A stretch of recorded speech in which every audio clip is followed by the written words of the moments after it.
बिस्मिल्लाहिर्रहमानिर्रहीम। मैं हूं मलिक सुफ़ियान और हम केमिस्ट्री मूवमेंट चैनल पर डिस्कस कर रहे हैं। बहुत इंपॉर्टेंट टॉपिक है, बहुत इंपॉर्टेंट चैप्टर है इन्वायरमेंटल केमिस्ट्री का, और उसको हम डिस्कस करने जा रहे हैं। वाटर पोल्यूशन, जो कि हाइड्रोस्फीयर में ये पोल्यूशन पाई जाती है, तो वाटर पोल्यूशन के बारे में हम डिस्कस करेंगे। अगर वाटर की क्वालिटी में कोई भी चेंजेस आती है, जो स्टैंडर्ड क्वालिटी या स्टैंडर्ड पैरामीटर से चेंजेस होते हैं, तो उसको हम कंटेमिनेशन का नाम देते हैं, और उस कंटेमिनेशन ऑफ वाटर को हम लोग वाटर पोल्यूशन का नाम देते हैं।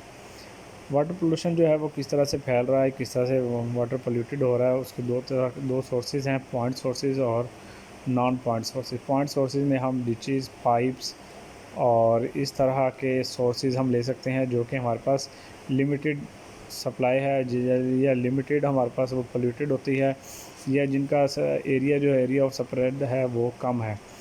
कंटेनर अभी आ सकते हैं, और इस तरह की और भी बहुत सारी चीज़ें आ सकती हैं। डिच में वो आपके नाले, जो आप जहाँ से पानी वगैरह इस तरह का आता है, वेस्ट या जो भी हो सकता है, सीवेज वगैरह भी हो सकते हैं।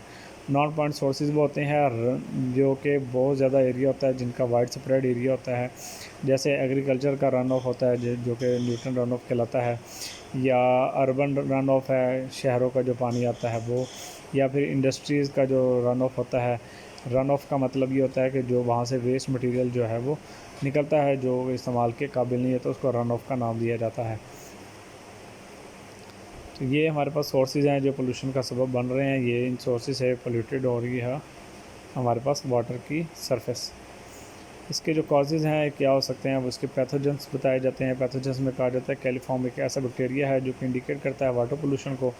इसमें से बहुत सारे बैक्टीरिया भी जो वाटर पोल्यूशन का सबब बनते हैं, जिसमें सैल्मोनेला और गियार्डिया लैम्बलिया है। ये हमारे पास बैक्टीरिया जो है वो इसका सबब बनते हैं। इसको ट्रीटमेंट करने के लिए बायोलॉजिकल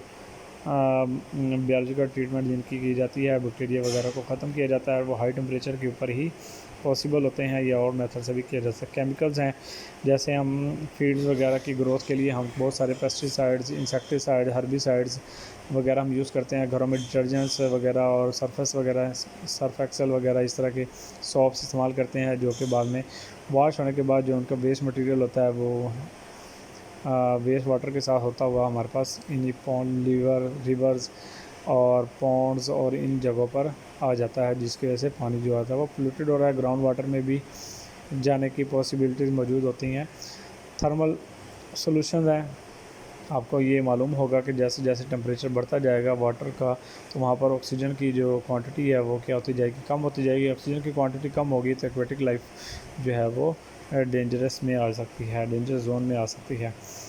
इसके जो इफ़ेक्ट्स हो रहे हैं वो बहुत सारे हैं कि हमारे पास इन पोल्यूशन वाटर की वजह से, पोल्यूटेड वाटर की वजह से बहुत सारे हैवी मेटल जो हैं वो इनमें अगर शामिल मौजूद होते हैं, जैसे कि इंडस्ट्रियल वेस्ट वाटर से सल्फ़र डाइऑक्साइड या इस तरह की चीज़ें, जो कैडमियम है, मर्करी या लेड वगैरह रिलीज़ हो रहे हैं, तो इनसे बहुत सारी डिजीज़ काज हो रही हैं। जैसे कि कैडमियम जो है वो लंग कैंसर का सबब बनता है, मर्करी जो है वो नोसिया और नर्वस हमारा जो सिस्टम है उसके ऊपर इफ़ेक्ट करता है, लेड जो है वो एनीमिया वगैरह खून की कमी का सबब बनते हैं। इसके अलावा जैसे मैंने आपको बताया, ऑक्सीजन की कमी की वजह से और पोल्यूशन की वजह से डेथ ऑफ एक्वेटिक लाइफ हो सकती है। इकोसिस्टम जो है वो इम्बैलेंस हो जाता है, ठीक है। कॉलरा, डायसेंट्री, डायरिया, टीबी, जॉन्डाइस और टाइफाइड और इस तरह की जो काफ़ी सारी जो बीमारियां हैं, 80% जो स्टमक की जो बीमारियां होती हैं वो ज़्यादातर पोल्यूटेड वाटर की वजह से होती है। तो इसका बहुत ज़्यादा ख्याल रखना चाहिए कि हम जो पानी पी रहे हैं वो नीट एंड क्लीन है, वो स्टैंडर्ड पैरामीटर पर पूरा उतरते हैं नहीं उतरते हैं। आप सब लोग जो है अपने घर का पानी ज़रूर चेक करवाएं, चेक करके उसको मेरे साथ भी डिस्कस करिएगा। हम इन चीज़ों को डील भी करते हैं, वाटर ट्रीटमेंट को, वाटर क्वालिटी को, तो आप बताइएगा, हम आपको रेफ़र करेंगे आपका पानी ठीक है या गलत है। तो इसकी वजह से भी बहुत सारी बीमारियां जो हैं वो हमारे घरों में जन्म लेती हैं। इसको कंट्रोल करने के दो तरह के मेथड हैं। सीवर ट्रीटमेंट कर सकते हैं हम, और वाटर ट्रीटमेंट बिफोर डिस्चार्ज करने से पहले वाटर की ट्रीटमेंट कर सकते हैं। तो सीवर की ट्रीटमेंट ये हो सकती है कि हम उसके बकायदा पिट्स बनाए जाएँ, टॉयलेट्स हों यानी कि नालियाँ हों स्पेशल, या उसके अंडरग्राउंड जो भी सीवरेज सिस्टम है वो सीवर सिस्टम है वो ठीक किया जाए, या टॉयलेट स्पेशल बनाए जाएँ बाहर, या जैसे फील्ड्स वगैरह में इधर उधर करने से परहेज़ किया जाए। स्पेशल टॉयलेट्स हो जो कि यूज़ होते हैं और जो कि डिचेज़ के साथ होते हुए वेस्ट सेपरेट जाए। प्रिवेंशन जो है वो उसकी प्रिवेंशन ये हो सकती है कि हम ग्राउंड वाटर की जो पोल्यूशन है उससे बचाएं, reduce non point run off जो है उसको कम से कम करें, reduce reuse treated water waste water को यूज़ करें, और इसी तरह उन सब्स्टिट्यूट का पता लगाएं जो कि पोल्यूशन का काज कर रहे हैं। 3R को हम यूज़ करें, रीयूज़, रीसाइकल और रिड्यूस। रिड्यूस एयर पोल्यूशन को हम कम करें, रिड्यूस करें हम गुर्बत वगैरह को, जिसकी वजह से भी बहुत सारी प्रॉब्लम का सामना होता है। पोवर्टी, स्लो ग्रोथ की जो है पॉपुलेशन के बारे में कहा जाता है, इसको हम लोग बिलीव नहीं करते।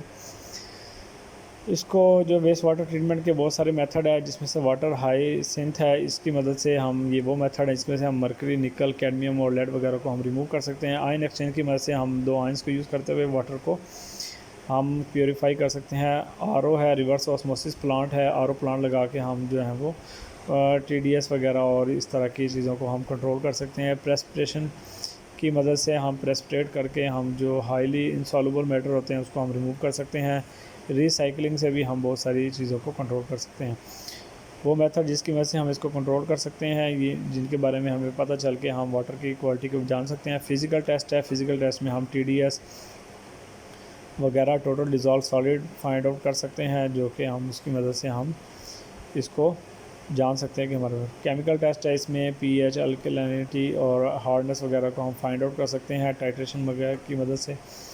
बायोलॉजिकल टेस्ट है, बायोलॉजिकल टेस्ट में वो बैक्टीरिया वगैरह जो बायोलॉजिकल ऑक्सीजन डिमांड वगैरह को फाइंड आउट करते हैं कि आपके पास बीओडी जो है वो कितनी पाई जाती हैं वाटर में, उससे भी अंदाज़ा हो सकता है कि आपका वाटर पोल्यूटेड है या नहीं है। तो ये 3 तरह के टेस्ट यूज़ किए जाते हैं। सबसे पहले ये फ़िज़िकल टेस्ट की मदद से ही हम जो है वो आसानी से पता लगा सकते हैं आपकी वाटर की क्वालिटी किस तरह की है। तो उम्मीद है आपको वीडियो पसंद आई होगी। अगर वीडियो पसंद आए तो लाइक करें और कमेंट करें। Thank you for watching. अल्लाह हाफिज़, टेक केयर।